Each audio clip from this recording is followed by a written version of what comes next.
Welcome back, NFL fans. Quick reaction today to what happened in the conference championship matchups. We have the Bengals and the Rams going to the Super Bowl. Bengals were 7-point underdogs, overcame that. They were down 21-3 at halftime, still came back. It looked like the 49ers had that game in control for a while. The Rams made the awesome comeback. It was a very critical dropped interception by Jaquiski Tartt. We will go over all that stuff and what I saw in these games and talk about the Super Bowl 56 matchup coming up here in a couple weeks. Hopefully you guys enjoy this video and let's get into it. So we'll start with the Bengals and Chiefs game because they were first. It was a 27-24 victory for Cincinnati in overtime.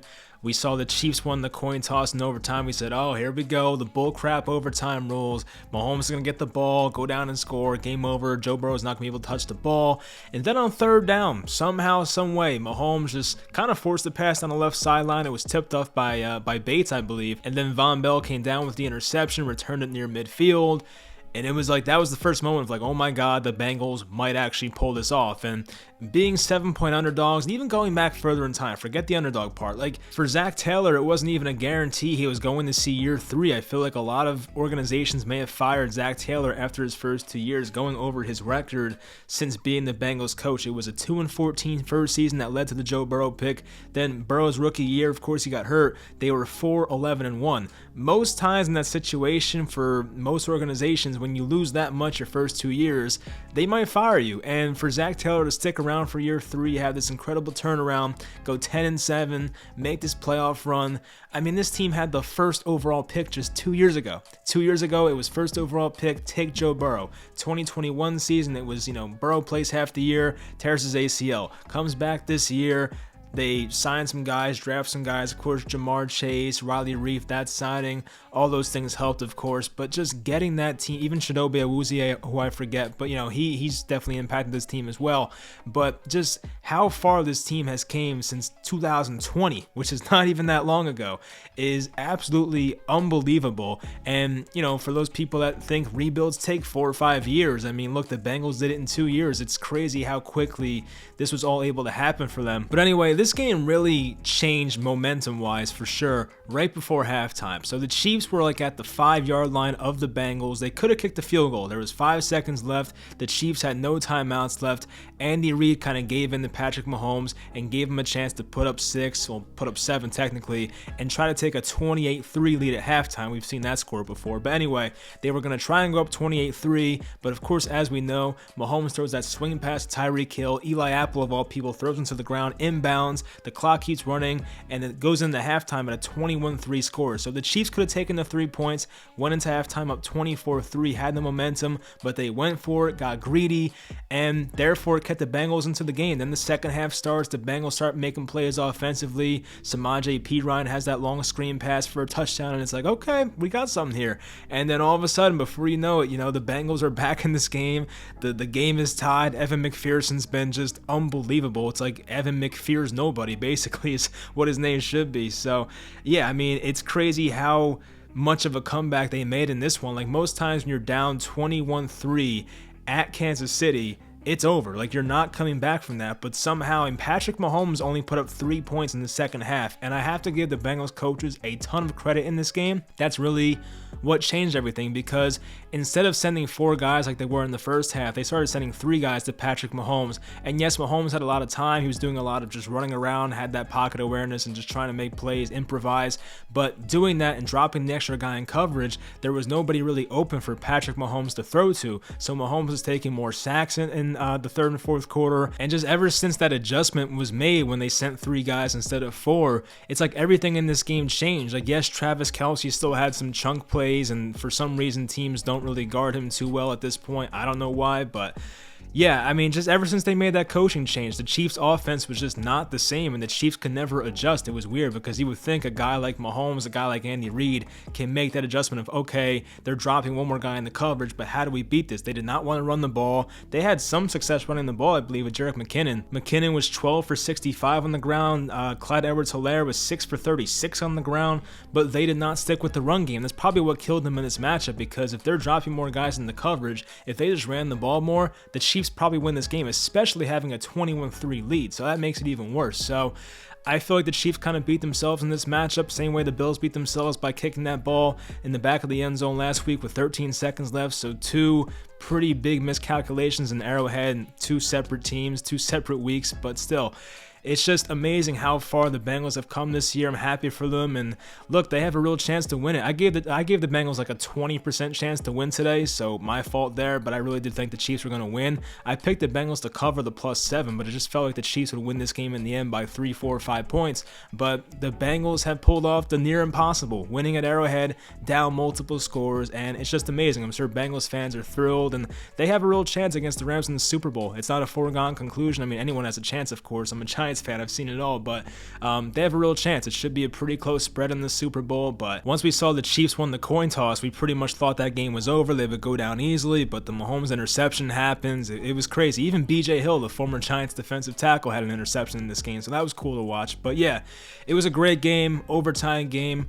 I'm kind of happy with the outcome. Yes, I bet the Chiefs, lost some money, okay, whatever, but still, it was a great outcome. And just like think about it, before this season started, imagine telling somebody the Bengals will be representing the AFC in the Super Bowl, a conference with Patrick Mahomes, Lamar Jackson, Josh Allen, all these great quarterbacks, and you're telling me the Bengals make it to the Super Bowl. So it's crazy. The organization finally, figured it out. They built their team the right way, and the results just paid off very quickly. But you know what? It's not an impossible rebuild once you get your franchise quarterback, but I'm happy for them, and hopefully they have success in the Super Bowl in 2 weeks. Then we had the NFC Championship just happened, of course. So this was a 17-20 loss for the 49ers. The Rams are going to the Super Bowl.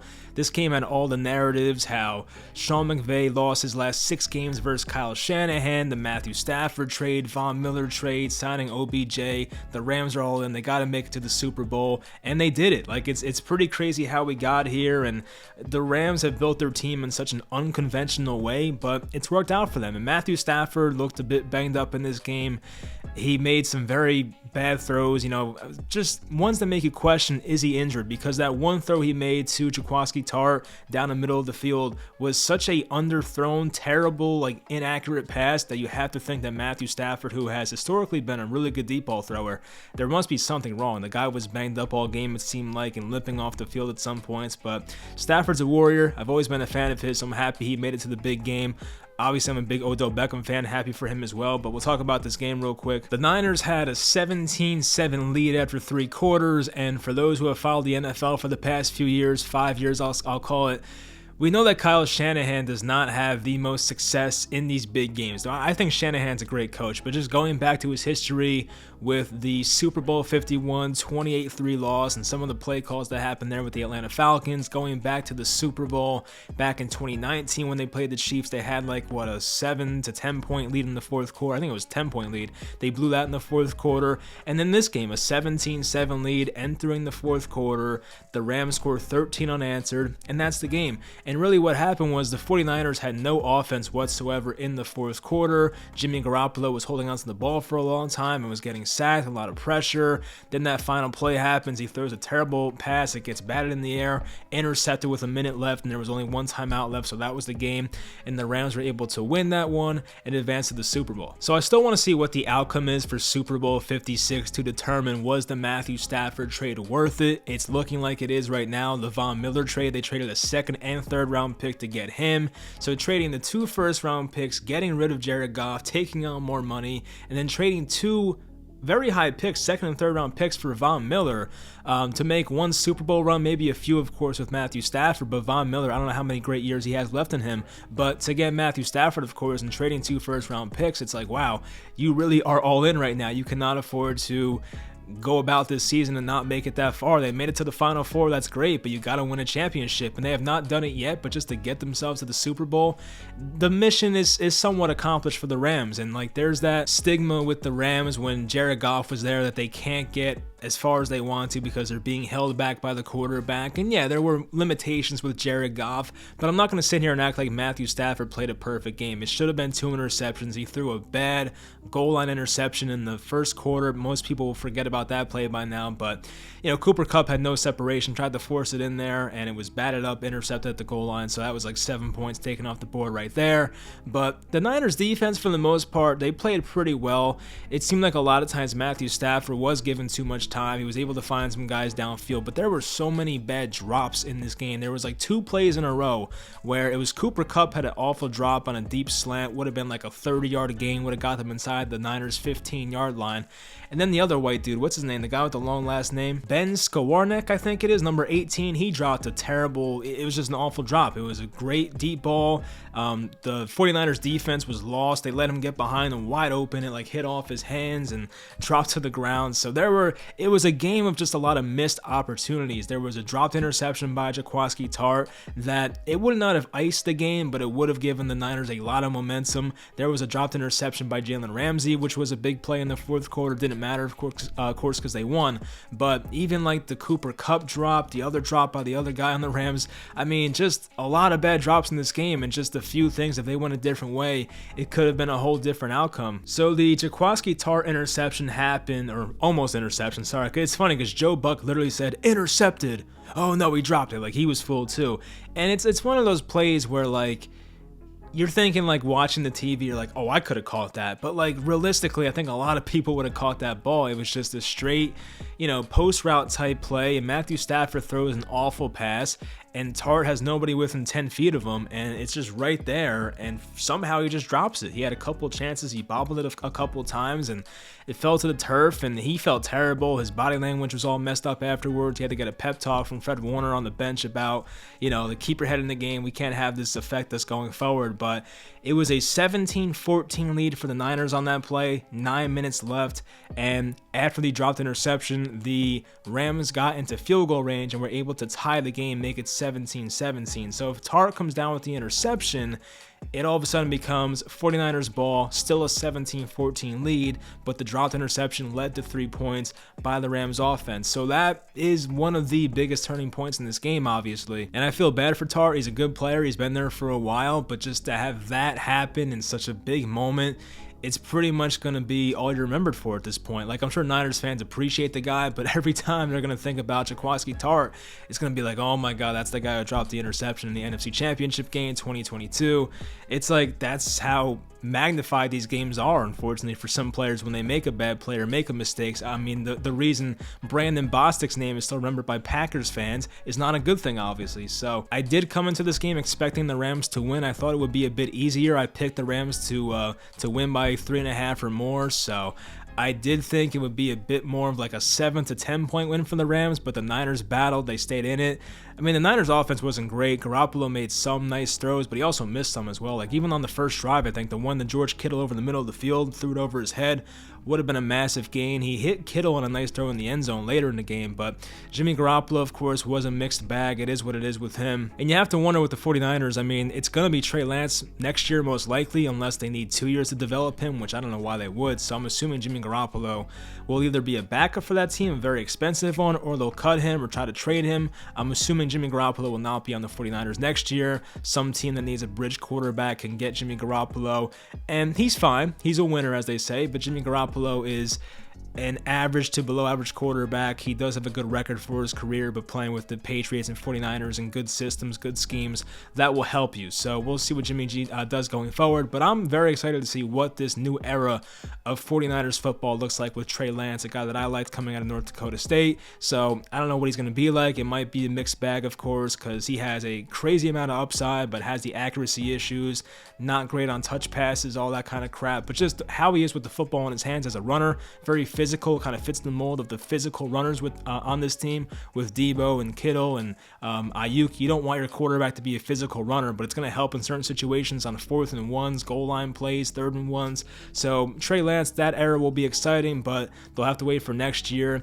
As for the Rams, they pretty much had to make it this far. They went all in, traded all their draft picks basically to get here. So I'm happy for them, happy for Odell, for Stafford. I want to see them win the Super Bowl. So I kind of spoiled who I want to win right there. But yeah, I'll be rooting for the Rams next week or in 2 weeks when it happens. So I'm hoping they're able to bring the Lombardi Trophy home. But anyway, that's going to do it. It was a good day of football, overtime game, a game that came down to the last minute of the fourth quarter. So another good day of NFL football.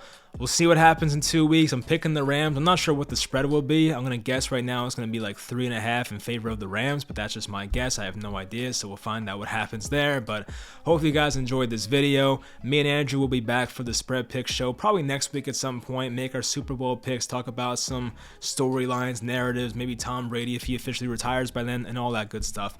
Hopefully you guys enjoyed this video, and I will talk to you guys next time.